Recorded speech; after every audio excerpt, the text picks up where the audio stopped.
The following is a Just Green production brought to you by the Might Be News Network.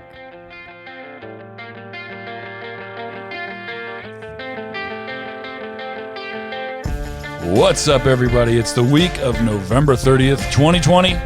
My name is Taylor Cooper. This is Might Be Sports. With me, as always, Kevin Reavy. What's up, Reavy? The Wentz wagon is back on track, baby! Oh, back on track. What's up, CJ? How's it going? Oh, man. We have a lot to get into tonight. But before we do, if you're new to the network, like so many people in Lancaster are, go to the website, mbnnetwork.com. It's never been easier for you to find your new favorite podcast. You can click on your favorite show, and you can go to their show page, check out some the playlists that we have set up for each one of the shows. It's literally never been easier for you to find your new favorite podcast at mbnnetwork.com. We're sponsored by Eunomia CBD. Go to eunomiacbd.com. Use promo code MBN.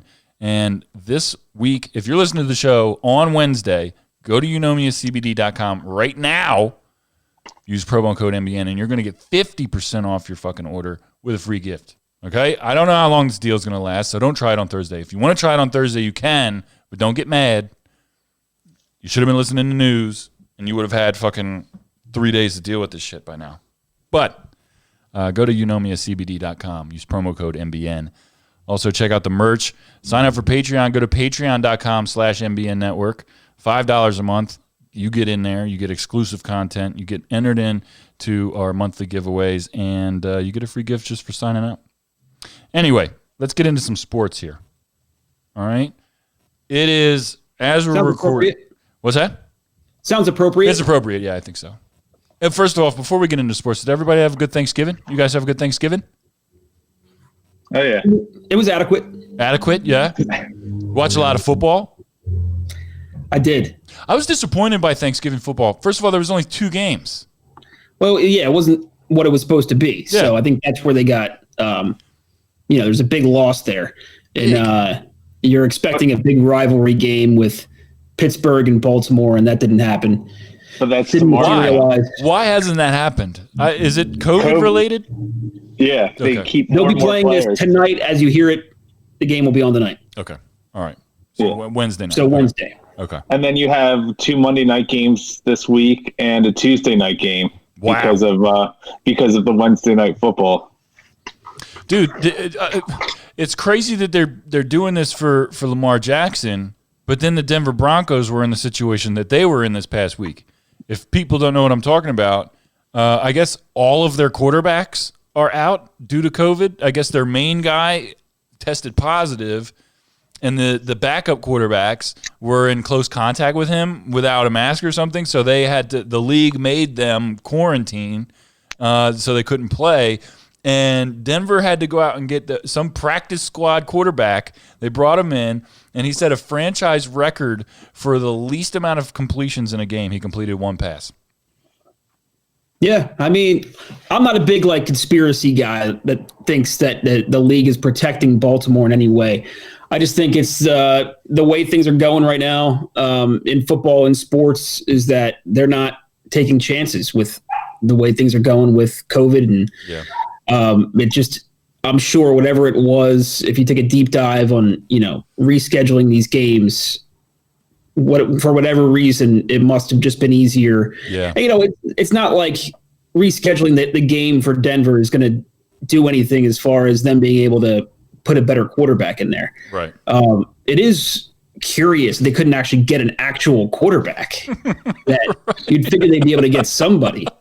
He only played the first half, I think, and then the second half they just had a receiver out there as quarterback. How bizarre is that? It tells you how much Colin Kaepernick really doesn't want to play. You will never know if he was contacted, but you got to wonder if that was a possibility. I mean, why not? Dude, Colin Kaepernick should be a possibility for the Eagles right now, in my opinion. The Eagles are abysmal, and I've been dying to do the show with you, Reavy, because I wanted to ask you, and CJ as well. So we talked about this a while ago. It was like I don't know. I want to say it was maybe a month ago. Let's just say that. Where the Eagles were still kind of in contention. Obviously, the division is trash, and our conversation was basically, yeah, they should just keep going. You can still win the division. Everything can be, decent as long as they just win the division. Are you guys still feeling that way now that they're 3-7-1? What do you think, CJ? Oh, I think they can still win the division, and that is not a good thing. That's crazy. Yeah, What are they? Are they 180? Are they 2 games out now? Are they 2 games out of first? I would have said they're 100% in it. I think they're 2 games out. Reavy, I mean, do you feel the same way? Well, it's kind of complicated because they have that tie, so I guess they're a game and a half out would be it. If I have that right, maybe a half game back. I'd have to think they're 3-7-1, I believe. Yeah, they are. Yep, the Eagles are. And what so the Redskins and Giants, are they 4-8? I think so. No, they're 4-7. 4-7. Right, 4-7. So they're a half game out. Oh my god! But I mean, it's for all intents and purposes, that's a game. Mm-hmm. So because you can't tie that without a tie. So yeah, they're a game back, and it doesn't feel that way though. Before, the tie kind of helps them because they can't possibly. There's not going to be a tiebreaker game with the Giants or the Redskins, so they have that going for them. But they still have to overtake those 2 teams, and at this point, they can't win a game. Dude, they have the Packers this coming week, then the Saints, then the Cardinals, then the Cowboys and Redskins. Right, and they could theoretically end the season with 3 wins, but the Packers, the Saints, those are 2 losses. You could just fill that in right now. Yeah, they don't have a chance to win those games. Cardinals are on a bit of a slide right now. They could potentially win that game. Cowboys, of course, they could win. Redskins, of course, they could win. And that would put them at, what, 6-7-1? No, 6. Well, no. I'm sorry. 6-9-1. Yep, sorry. 6-9. There's no way they win the division at 6-9-1. It's not going to happen. I mean, because... Well, all right. Let me rephrase my question. The Redskins and Giants would have to be 5-11. Let me rephrase my question, not to ask if you think they can win the division. Let me ask you guys: do you want them to win the division? Yes, always. Always. That's an okay answer. I'm not mad at it. Yeah. I will say that I disagree though. Like, I see where you're coming from, and as a fan, of course, I want them to win the division, right? As a fan, I want the Eagles to be better than the Cowboys, the Giants, and the Redskins always. No question, right? However, the way this team is constructed right now, the way this team is producing right now, how absolutely abysmal their offense is. Their defense is okay. Like, their defense looked decent on Monday. I mean, they still gave up, 23 points? Whatever. I get it. Russell Wilson is a madman. He's playing at an MVP caliber. DK Metcalf is incredible. I get it. But just the way that this team is right now, the funk surrounding them, and the I don't want the Eagles to go to the playoffs for one reason, really, and one reason only. And that is that either they get rid of Howie, they get rid of Doug, or both, or the preferred thing, get rid of Howie and at least get a fucking offensive coordinator so that Doug P is not calling those plays anymore. That's what I feel like really needs to happen. They were talking about it last night, or Monday night, during the game, at how bad the Eagles have drafted recently and how bad their roster is constructed right now with the old players, the old contracts, the big contracts. Carson Wentz, biggest contract, on record this past offseason. And now we're all sitting here wondering, should they cut him? Should they put Jalen Hurst in? What are we thinking? And these are front office moves that are inexcusable, in my opinion. It's inexcusable that Doug P still has the reins of calling the offense. It's astounding to me that these things aren't being at least attempted to be fixed on the fly. I get that they can't just draft a whole new team and they can't just sign every free agent out there and cut everybody on the squad. I get that can't happen. But at least right now they can say, hey, Doug, the offense is fucking putrid. We're going to let Deuce Staley call the plays next week and see how that goes. We're going to let whoever call the plays next week and see how that goes. That, in my opinion, that should be happening right now. And if not, cool. Lose the rest of the games. So maybe they can be in the top 5 in the draft. That's where I'm at. Not necessarily to draft a quarterback. They did that last year. But for crying out loud, we need a impact receiver. We need a new offensive line. And they need it yesterday. Well, this is what I'm thinking. And that reminds me of kind of, my new age kind of philosophy. And I really believe this. And I think in basketball, it makes a little bit more sense, but I think in football, it works too. I think you just get rid of your whole scouting department. You get rid of everything having to do with scouting and the NFL draft. You get rid of everything. Don't pay anybody a cent for that. And I've said this before, I think, on the show. I mean this 100%. I don't even think this is a hot take.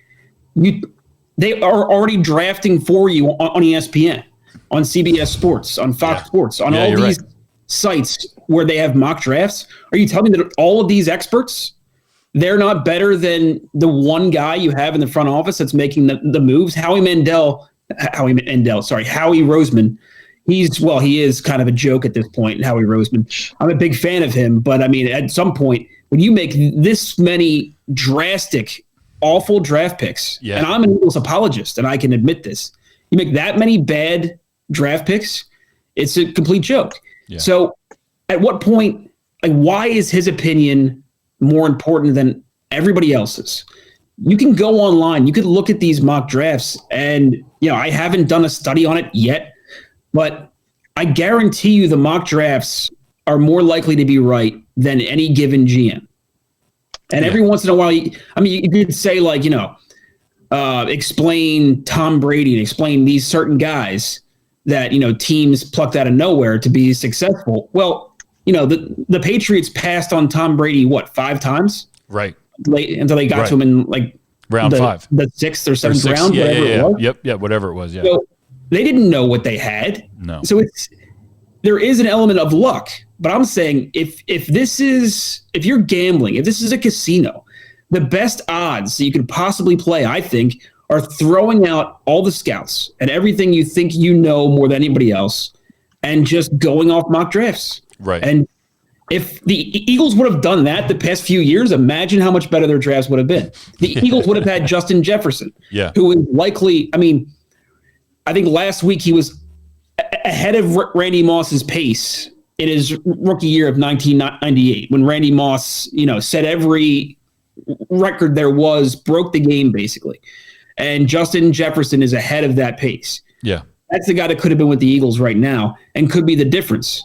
And it might be the difference of breaking your quarterback because he doesn't have anybody to throw to. Right. That kind of brings me to my next question for you guys. Is Carson Wentz a problem, or is it the fact that his offensive line is Swiss cheese? He has now, this is basically the second year in a row where he has practice squad receivers, and that's it. For this season, currently right now, Carson Wentz has 15 picks. That's the worst in the NFL. He has 46 sacks. That's the most in the NFL. He has 95 off-target incompletions. That's also the most in the NFL. So is Carson Wentz a problem, or is it the team around him that is the problem? Where does the scale tip to you? I think, he's certainly a problem this year. And he's got a track record in previous seasons, and whether he's been hurt or not doesn't really factor in. That's a totally different issue for me. The injury thing is totally separate. So aside from that, he's performed. We talked before about how I think in the last 5 games of the season last year, he threw 12 touchdowns, 1 interception. He averaged 301 yards passing per game, was 4-1 in those games. who's playing as good as any quarterback in the league at that time, at least, in the NFC. So we know he can do it, but it's one of those kind of problems where it mostly comes up in baseball, where it's like, did you bring him up too early? And then are you going to ruin him for the rest of his career? Right. So it's like, are you kind of ruining him now because he's constantly being put into predicaments where he's not getting any help? All last year, he played with no wide receivers and eventually just wears you down and grinds you down and grinds you down. This year was an extreme example of that because now he's got no offensive line and he's got no wide receivers. Right. But I wonder if it did kind of break him. And you see him miss these passes, and I think he's being too hard on himself. And, not to make excuses because he's been pitiful. He's been the worst starting quarterback in the league. Yeah. And all this being said, whether it's his fault or not, at some point you have to move on from him this season because I've already said I think it's a lost season at this point. Yeah. So you keep riding it because there's a possibility. You got to see every other team in the division is losing too, for the most part. These teams only seem to win, Giants, Redskins, Cowboys for the most part when they play each other. Yeah. So I think, I don't know. You have to keep going with Wentz, but then once it does become out of reach, I think it may help him to sit him down. Like, all right, it might not be your fault, but this is what happened. Better luck next year. Like, and you know what?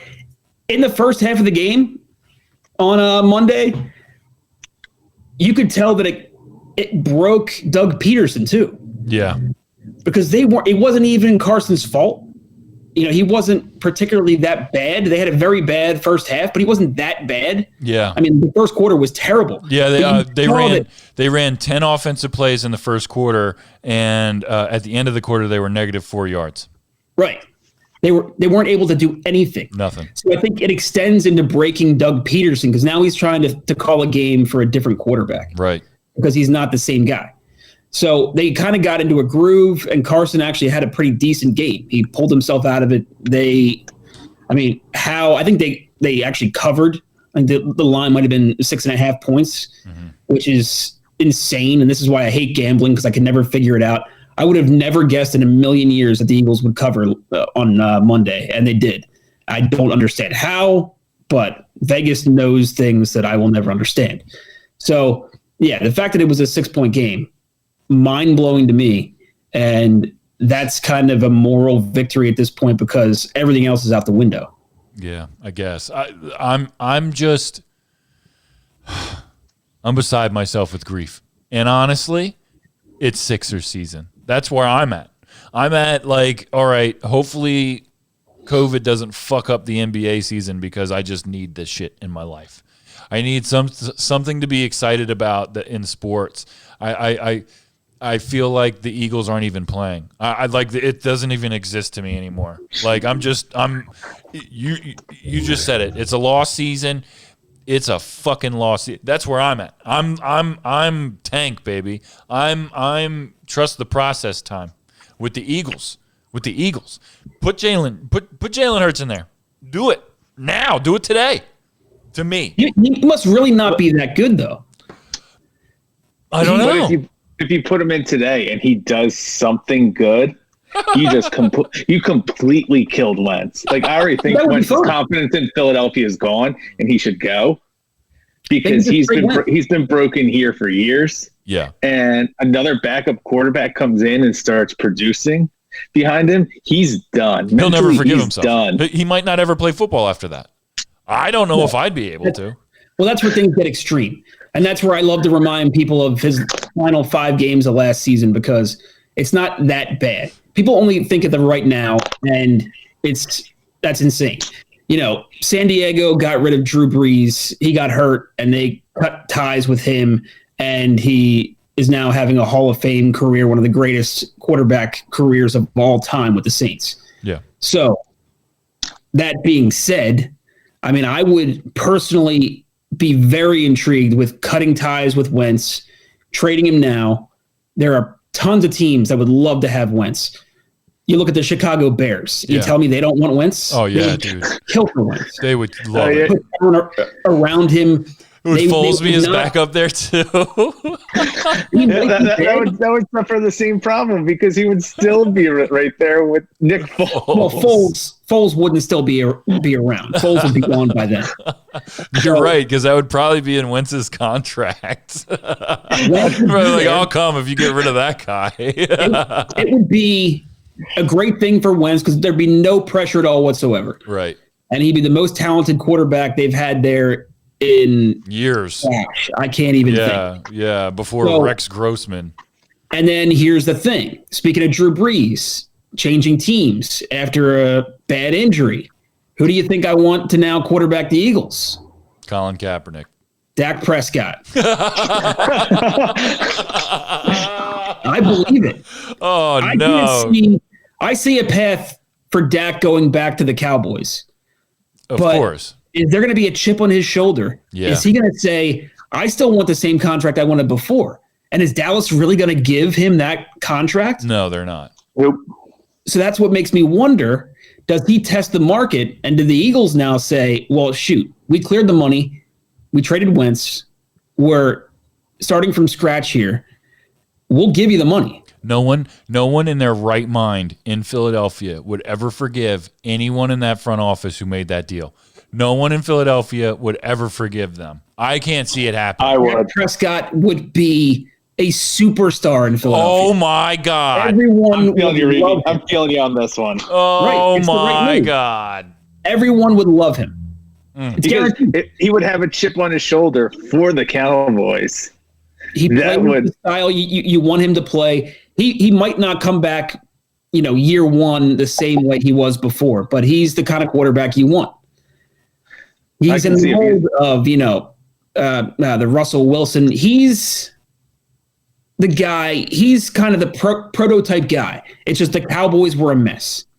He's a decent quarterback. He's a very good quarterback. And I think I've dogged him for years. That's why I'm so astonished right now. I'm literally shocked. I And couldn't depressed. talk crap on Dak Prescott this year because he actually put the numbers up. They weren't winning, and there's a lot to blame for that. The fact that the Cowboys had like the worst defense in the history of the NFL the first 5 games in. Could you It wasn't Dak's imagine? fault. Could you imagine if the Eagles and Cowboys just like swapped quarterbacks? Could you? Well, I don't see Wentz going to Dallas, but see, like the only way this would work is they have to trade Wentz. Yeah. And I think there's a lot of takers. And I could see, we mentioned the Saints. The Saints could be one of those teams. They might like what their QB thing is right now, but it's like, it's kind of cute with, the running quarterback they have now, but is he a long-term solution? I'm not sure. No. I don't know if Jameis Winston, they can't trust him to start now. They're going to trust him to start long-term? No. I don't know. No. Is Winston upgrade there? I don't know. But I'm telling you, there's plenty of teams, the Panthers, the Bears. Yeah. The Broncos. And a lot depends on where these guys fall in the draft. There's some big-time quarterbacks coming out. It depends. But Detroit. the Bears are one of those teams where their record is going to be a little too good to draft a quarterback. And if you can take Wentz and you know what he's capable of, the crazy thing is that Wentz is not a young quarterback. I know, dude. I think he's like 31. I think you're right. When they drafted him, I believe he was like 25. Yeah. So that's kind of a problem, is that you don't have that in your favor. But that being said, quarterbacks kind of, hit their prime at 30 to 35. So for what it's worth, if you can sell to Chicago that this is a one-off, it's an aberration. Here's the track record of what Wentz can do. And by the way, he can stay healthy, sacked more than any quarterback in the league. How about that? But then he was healthy all last year. He just got a concussion. I'll trade you. If I'm talking to the Bears, I will trade you Carson Wentz for Nick Foles. That's it. Well, I could actually see that. That would be the could stupidest 100% thing see that. ever. Oh my God. Because they would And then need, he's broken. I could see them needing a backup. Well, so here's what you might do. You might target Dak Prescott, or let's say you target somebody else. I don't know who else might be available. There's a scenario where Aaron Rodgers is available. Oh, if they want to move on and go with Jordan Love, depending on what they do this year. There's a bunch of scenarios, but let's say the Eagles just say, we have two scenarios. One is we kind of tank and start over. One is we go for Dak Prescott. Well, if they tank, that's kind of good. They could actually trade for Nick Foles. They could do that, Wentz, Foles, and a pick, and Foles could be the quarterback next year. And they could sell it on, this is a rebuild, but the fans love Foles. And they could even sell it on, hey, Foles might have a little left in the tank. It's not really true. At that point, he's going to be too old. But this is a crazy scenario, but I see that playing out. All the pieces fit, but like just barely. I'm a Saints fan now. I'm tired of this conversation. I'm a Saints fan now. I can't even. Dak Prescott. I can't even. You'd be the biggest Dak Prescott fan of all. You can see me in his jersey already. Ugh. Yeah, that's where I'm at with it. Ugh. He'd be good. I would love Dak Prescott on this team. $30 million a year. I'd pay him $30 million a year and just go for it. Wow. Like, I'm not. It could grow on me. It could. The idea of it. But I'm not there yet because me personally, I don't think I'm ready to give up on Wentz just yet because I don't think that he's the biggest I don't think he's the biggest problem on the team. I think they got rid of Frank Reich. That's the biggest problem on the team. And they don't have that creative direction with the offense. You brought up earlier in the show that, kind of broke Doug because he's got a kind of game plan for a different quarterback that, Wentz isn't anymore. And we all saw Frank Reich's execution in calling the plays and in calling different plays when Wentz got hurt that year that they won the Super Bowl. That game, the moment that happened, everything changed, and it was almost like they didn't skip a beat. Right? They got wiped out, I think, the following week. If I'm remembering right, they got smashed the next week. But then they didn't lose a game the rest of the time. They won the Super Bowl. They won the Super Bowl because they were creative. They won the Super Bowl because they were flexible. And they had chemistry. The whole underdog thing, it was a phenomenon. And there is nothing like that in that locker room right now. I'm obviously not speaking on experience because I've never been in there with these guys, but you don't see it. You just don't see it. You see it maybe on the defense, and they make a good play. They run to the end zone and do a cool little dance thing that means nothing because they're going to lose the game. But there's none of that on the offense. You don't see anybody really celebrating anything. You don't really see anybody coming to Carson Wentz's defense. Like, well, I got to do better. I got to do better. The offensive line is unrealistically bad. It's like putrid. And I really feel like Doug P is the biggest problem with this team right now. His offensive play calling, plus the way that the team is just put together. It could be. If they're going to pay Carson Wentz all that money, they got to build a team around him. This has to be the Philadelphia Carson Wentz. Like, he's the franchise. He's the franchise. He's the process. They thought they were doing that, but I think it was built on a house of cards. And it just came tumbling down before the season even started. Mm-hmm. Guys just kept falling. The whole Jason Peters thing really was like, for me, it was like, that's where I was like kind of out with it. I'm like, all right, if this is like the best they can do and this is what they're dealing with, because I thought last year they should get rid of Ertz too. That was a big one. Like Ertz, as soon as he touches the ball, he falls down now. He's not going to be with the Eagles next season. But it's like, football is a dance. Like, it's the reason they won in 2017 was because they had everything working together. Like, football is not like the sum of its parts. We talked before about, in the NBA and basketball, like the Olympics, you have all these all-star players, but for some reason, the U.S. team, million all-stars, top to bottom, they can't be, a Yugoslavian team with maybe 2 NBA starters on it. And you say, how is this possible? Because they're a team. They've been working together. They have a common goal. It's a dance that they make work. They're cohesive. That's the deal. Right. Baseball is not like that. Who the hell knows what hockey is, because that sport doesn't really count. But football is one of those things. Right. You see it with Tampa Bay. They can bring in all the Pro Bowlers they want. It just takes time. Yeah. It takes a ton of time. So I don't think the Eagles' problem right now is like time necessarily, because they have a ton of guys that have been on the team a while. Yeah. It's that there's so much change going on where guys are getting hurt, they're filling in, and at some point the team that you had, it doesn't resemble what you have. Yeah.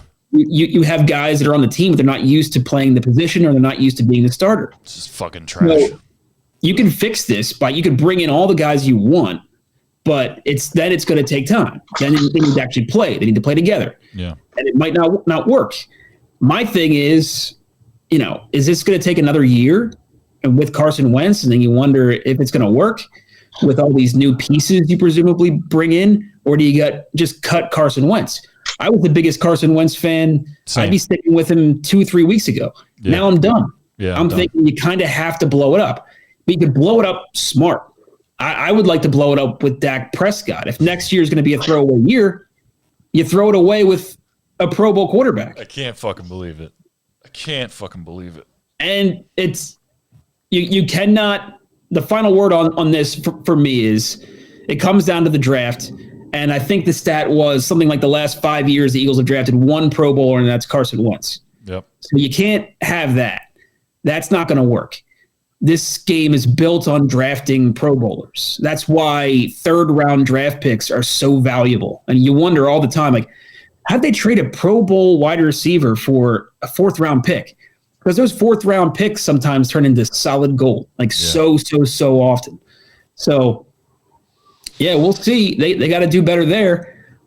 But again, I think their best bet, soft reset with Dak Prescott. Let's go to the week and get out of here. Might Be Sports presents the greatest of all time.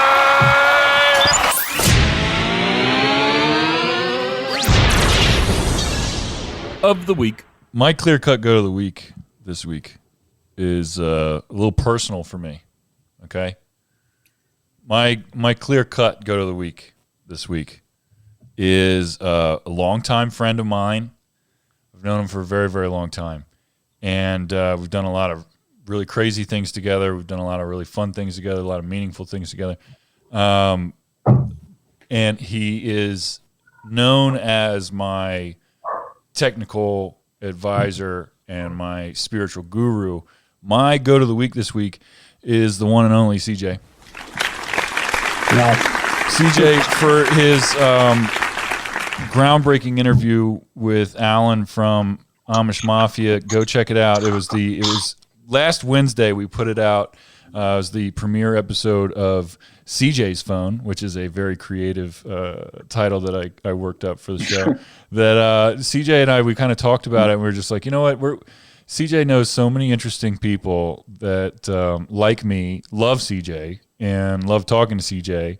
And CJ came up to me, he's like, dude, we could just call people on my phone and talk to them for a little while. And I was like, that sounds fucking great. And some things got in the way. We were kind of delayed on getting started with it. And but we did the first episode with Alan, who was a great guest. And we've talked about some other ones that we want to get accomplished. And I just want to say that CJ did a fantastic job on the show. It was a lot of fun. CJ's not like, he doesn't host any, the shows. Like he's kind of soft-spoken and he's kind of known for that, but he handled himself very well. He asked some great questions. We had a great conversation. CJ is my clear-cut go to the week.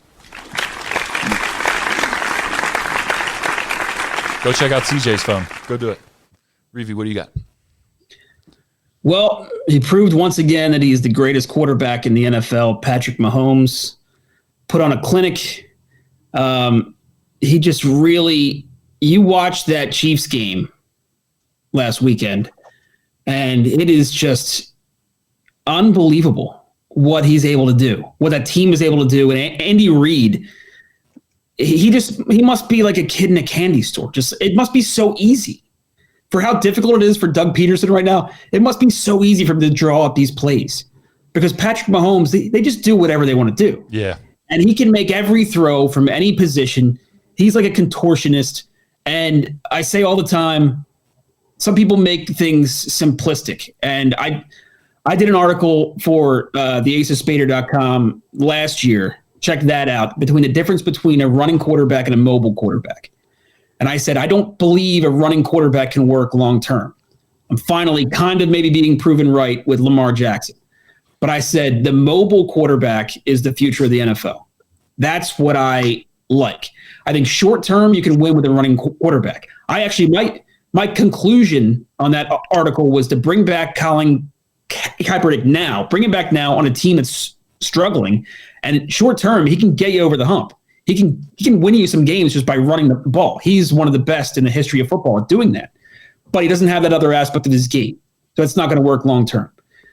Patrick Mahomes is not a running quarterback. He's almost barely a mobile quarterback. People don't realize 2 years ago, it might have been last year, I believe he had one rushing touchdown all of last year. I think the year before that, when he threw 50, I believe he ran for one touchdown also. So I think in his career, he has less than 5 running touchdowns, which is insane because he's thinking about this guy as being very mobile. Yeah. That's not the part of his game that makes him one of the best of all time. It's that he puts himself with his legs in position to make throws that nobody else can make. And it's totally mind-boggling. So he's my GOAT of the week, maybe the GOAT of all time. The GOAT at. Sorry, I'm breaking up. I'd appreciate. I would like that. I wouldn't mind that. Matter of fact, I'm a Chiefs fan now. It's settled. I said Saints earlier. I didn't mean that. I take that back. But Chiefs. I like the Chiefs. I'm a Chiefs fan. Until the Eagles get their shit together, they don't exist. They're dead to me. CJ, do you have anything to say before we get out of here? No, I think I'm good. We need to get rid of Wentz. I think we covered everything. I think we did. I think we did a great job tonight. Before we get out of here, I want to make a quick announcement. I'll be kicking off for Vanderbilt this weekend. So check that out. Yeah. They asked me. I couldn't say no. How about that shit? So, yeah, we'll see how it goes. One quick point about that because it's hilarious. I love the post game interview with her. When she's, you can do anything you put your mind to, and they scored 0 points. The irony is just mind-boggling to me, but I love it. I think it's great. I think it's a good thing. I just thought it was hysterical that afterwards she was like, you can do whatever you put your mind to, but they couldn't, as a team, get her in field goal range. And I'm sure they were trying to put their fucking minds to it. Brutal. Reavy, great job tonight. Fun times. Thank you so much. CJ, great job, man. Thank you so much for everything you do. Fantastic job on CJ's phone. Everybody, go to youknowmeascbd.com. Oh, I like those pants. Go to youknowmeascbd.com, promo code MBN. Get a crazy good deal, mbnnetwork.com. It's never been easier for you to find your new favorite podcast. We'll see you guys next time. Peace.